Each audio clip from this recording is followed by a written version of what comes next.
So in economics, we talk about different types of economic systems. One is the traditional system, and it's hard to find a traditional system today, but here we are in Lake Titicaca, up in 12,500 feet of elevation in Peru, and we're going to visit the Uros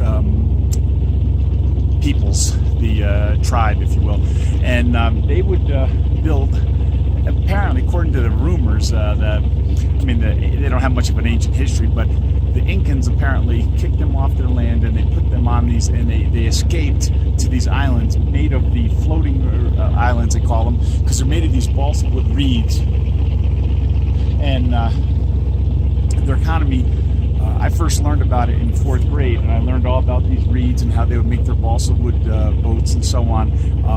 But a lot has changed in those number of years since I studied that, because now you're talking about the production possibilities of a floating island is you make balsa wood boats, and you go out fishing, and that's pretty much all you did, you know, and you had to keep sustaining your island. But now through trade with the North Americans and all the other South Americans who come visit here, the Europeans, now they have handicrafts that they're selling and other stuff that they do, because their traditional economy has certainly changed and they can get a lot more. So we're not going to see what we would have seen 50 years ago, but we're going to see what's still here now anyway, as their production possibility increases with trade.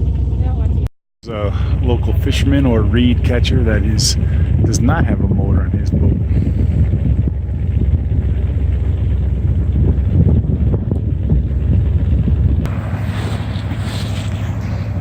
As you can see, the guy with the motor is leaving the other guy in his wake, literally. There's a young man collecting reeds.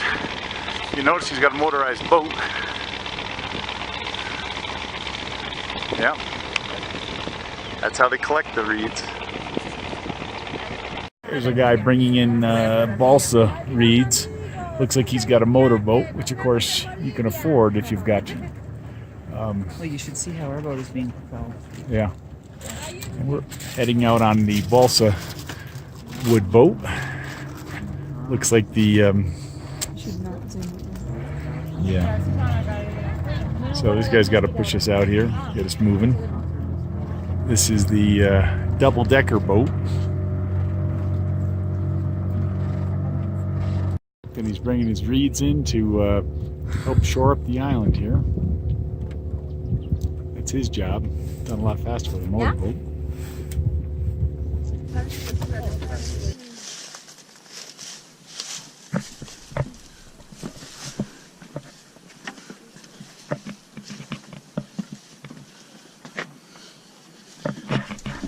Can you get out my glasses out they're in the outer zipper?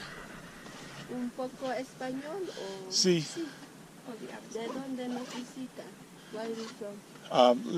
Estados Unidos. I lose from the... Panel solar. Sí. ¿No quiere llevarse un recuerdo? Es posible. ¿O quiere almohadones también tenemos? ¿Qué es eso? Es el tumi. Es el tumi, cuchillo ceremonial de los incas. Quiere la Pachamama. La Pachamama, sí. La Madre Tierra, sí. O quiere el ave del lago Titicaca también. Mi trabajo. Hecho a mano, sí. Sí, hecho a mano, para almohadas. This is a magnet.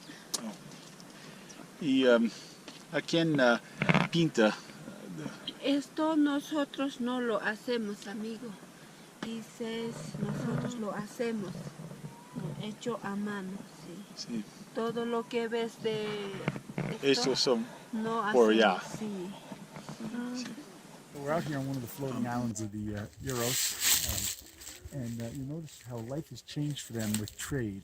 Okay, traditionally they've been around for 500 plus years. I don't know how long, since before the conquistadors, before the Spanish. There are three types of jobs that he mentioned that were the biggest. One was the fishermen, and of course they have to spend a lot of time preparing the balsa wood and keeping that going. These islands only last about 25 years and then they sink. This island that we're on has been here 15 years. And then they also catching duck and the waterfowl and eggs from that. That's pretty much what they had here for business back for centuries. Now, of course, tourism has changed all that. And what you see here behind us, we see solar panels. So they actually have electricity in their houses, and they have they sometimes trade with other places, and they bring in goods that they sell to us here, like little trinkets. Some of the things are made by hand that they make, and some are just imported goods that they're just middlemen bringing it out here so that the tourists have something to buy. And from that, they make a profit to buy the motors for the boats, or they make the solar panels, they can buy those and so on. So it's interesting to see how with trade, production possibilities increase immensely. So, but these are all balsa wood homes. And there's an oven, if you want to take a look at that oven over here, so they can do their cooking. And we haven't discussed the bathroom yet, but I believe I've read on the internet that they just have another island used for the bathroom. So. Okay, tourism here. They've got themselves a restaurant in this island. No name, but not necessary because it's the only restaurant on the island. And most things sell for about 27 sols, which might be like $9. Let's see how the Uros Islands relates to economics. Let's consider the production possibility frontier of this little island nation. They can either produce food or they can produce durable goods. By food, I'm talking about fishing or waterfowl, catching ducks and things like that. For durable goods, I'm talking about creating the islands and the huts that they live in. Also, the balsa boats that they make for travel between islands. Now, what happens when we add trade to the equation? Well, that production possibility gets bigger. Let's examine how. First of all, with better fishing lines and better nets, they can catch more fish and more waterfowl, which means it takes them less time to do that, giving them more time for things like handmade knit goods that they can now produce. What do they do with those? Well, they trade them. For instance, instead of a balsa boat, they may want a hardwood boat that's going to last a lot longer, and also maybe one that comes with a motor. That's what they can do with those handmade goods. And they can also buy solar panels, which creates electricity, which leads to radio and television. There they are on an island floating in the middle of Lake Titicaca, and they've got radio and television to watch. There's even a restaurant there that they can use for their own purposes or to create more money because they sell food to the tourists. So their production possibility has increased dramatically.